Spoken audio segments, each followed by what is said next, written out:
Ну, к сожалению, игра прошла с преимуществом, можно сказать, полным преимуществом соперника.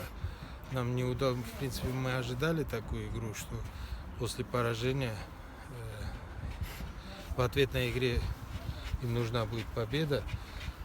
Мы планировали игру от обороны, но, к сожалению, вот эти переходы у нас не получились. Ну, хорошо, что мы в первом тайме сравняли счет, ну, и видели остальное сами. خب در آینده نزدیک یگان بازی رفیقانه دیگر رو در نظر داره Ну گرفته. да, сейчас в планах у нас после Нового года еще один сбор запланирован, но это будет зависеть от, как сказать, там решения АФК о финальной части. Как вы знаете, чемпионат мира уже отменили, и вот ждем, какое решение будет по поводу финальной части.